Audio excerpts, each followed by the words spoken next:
সরকার হাদিকে রক্ষা করতে ব্যর্থ হয়েছে বললেন আব্দুল্লাহ আল জাবের। জয়পুরহাট সীমান্তে অতিরিক্ত বিজিবি মোতায়েন।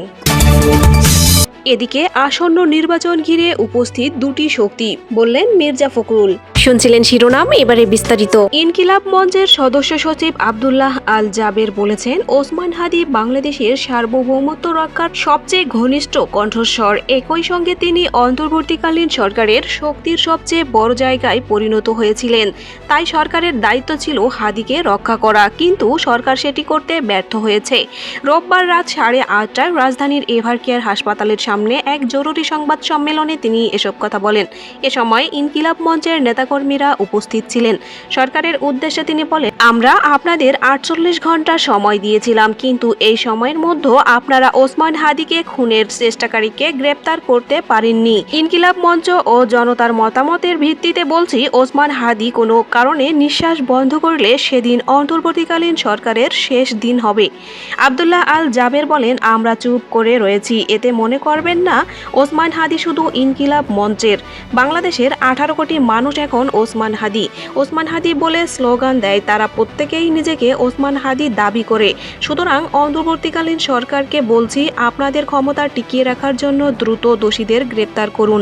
তিনি বলেন, অত্যন্ত নিন্দনীয় একটি বিষয় হলো আমাদের আইনজীবীরা টাকার কাছে মানবতা বিক্রি করছেন, টাকার কাছে রাষ্ট্রকে বিক্রি করছেন। সেটা না হলে তার মতো একজন সিরিয়াল কিলারকে কিভাবে জামিনে বের করে দেওয়া হলো? সে তো অস্ত্র মামলায় গ্রেপ্তার হয়েছিল, তার তো মুক্তি পাওয়ার কথা নয়। ইনকিলাব মঞ্চের এই সদস্য সচিব বলেন, আমরা মনে করছি রাষ্ট্রে যারা আইন শৃঙ্খলা নিয়ন্ত্রণের দায়িত্বে রয়েছেন তারা রাষ্ট্রের যে আইন শৃঙ্খলা পরিস্থিতি দরকার তা নিশ্চিত করতে পারছেন না। আমরা স্পষ্ট করে বলতে চাই, আগামীকালের মধ্যে ওসমান হাদির উপর গুলি চালানো ব্যক্তিকে গ্রেপ্তার করা না হলে আমরা স্বরাষ্ট্র উপদেষ্টা এবং আইন উপদেষ্টার পদত্যাগ দাবি করছি। এই নেতা আরও বলেন, আগামীকাল ইনকিলাব মঞ্চের আয়োজনে কেন্দ্রীয় শহীদ মিনারে সর্বদলীয় এক সমাবেশের আয়োজন করা হয়েছে। সকল রাজনৈতিক দলকে এই সমাবেশে অংশগ্রহণ করতে আমন্ত্রণ জানাচ্ছি। এদিকে ইনকিলাব মঞ্চের মুখপাত্র ও ঢাকা ৮ আসনের সম্ভাব্য সংসদ সদস্য প্রার্থী শরীফ ওসমান হাদিকে গুলি করে হত্যা চেষ্টাকারীরা দেশ ছেড়ে পালাতে না পারে সেজন্য জয়পুরহাট সীমান্তে কঠোর নিরাপত্তা ব্যবস্থা নিয়েছে বর্ডার গার্ড বাংলাদেশ বিজিবি।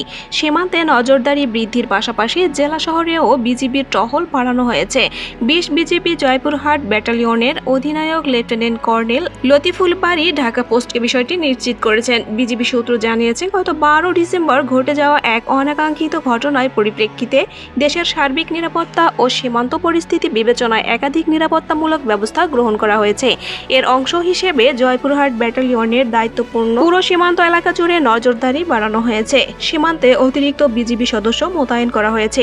সীমান্ত এলাকায় শান্তি শৃঙ্খলা ও নিরাপত্তা নিশ্চিত করতে পৃথক পৃথক টহল দলের মাধ্যমে বিরামহীন কার্যক্রম পরিচালনা করছে বিজিবি। পাশাপাশি বিভিন্ন গুরুত্বপূর্ণ স্থানে অস্থায়ী চেকপোস্ট স্থাপন করা হয়েছে। এসব চেকপোস্টে সন্দেহজনক ব্যক্তি, সব ধরনের যান চলাচল, মোটরসাইকেল এবং বিচ্ছিন্নভাবে চলাচলকারী ব্যক্তিদের কঠোর তল্লাশি করা হচ্ছে। সীমান্তের পাশাপাশি জয়পুরহাট জেলা শহরেও নিরাপত্তা জোরদার করা হয়েছে। সাধারণত মানুষের মধ্যে যাতে কোনো প্রকার আতঙ্ক না ছড়ায় সেদিকে খেয়াল রেখে পুলিশ স্টেশনের সঙ্গে সমন্বয় করে সশস্ত্র বিজিবি সদস্যদের নিয়ে বিশেষ টহল পরিচালনা করা হচ্ছে। দুটি পিকআপ যোগে একই টহল দল জেলা শহরের বিভিন্ন এলাকায় নিয়মিত নজরদারি করছে বলে জানিয়েছে বিজিবি। জয়পুরহাট ব্যাটালিয়নের অধিনায়ক লেফটেন্যান্ট কর্নেল লতিফুল বারী বলেন, ঢাকার ঘটনার সঙ্গে জড়িত অপরাধীরা সীমান্ত এলাকায় ব্যবহার করে পার্শ্ববর্তী দেশে পালিয়ে যেতে পারে, এমন আশঙ্কায় আমরা সতর্কতা বাড়িয়ে দিয়েছি।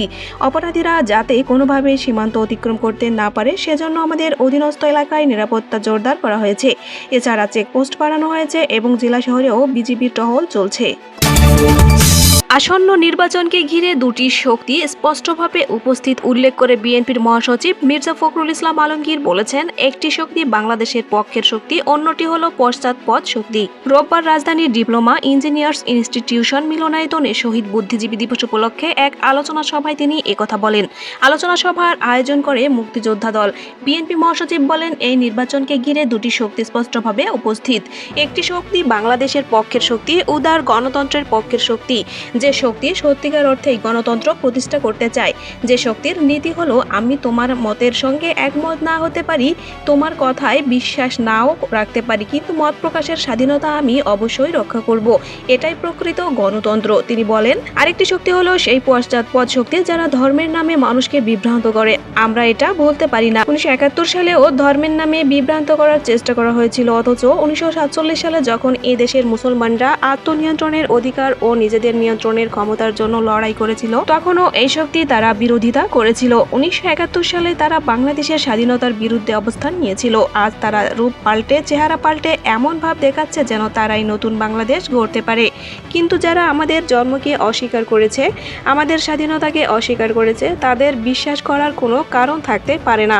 মির্জা ফখরুল আরো বলেন সাফল্য অর্জন করে তারাই যারা সত্যের পথে থাকে, সঠিক পথে থাকে, লড়াই করে সংগ্রাম করে, তারাই সাফল্যের দিকে এগিয়ে যেতে পারে। তিনি বলেন বাংলাদেশের মানুষ বারবার স্বাধীনতার জন্য লড়াই করেছে, নিজের অধিকার আদায়ের জন্য লড়াই করেছে, নিজের অস্তিত্ব রক্ষার জন্য লড়াই করেছে। আমরা জানি 1971 সালের 14 ডিসেম্বর আমাদের শ্রেষ্ঠ সন্তান বুদ্ধিজীবীদের হত্যা করা হয়েছে।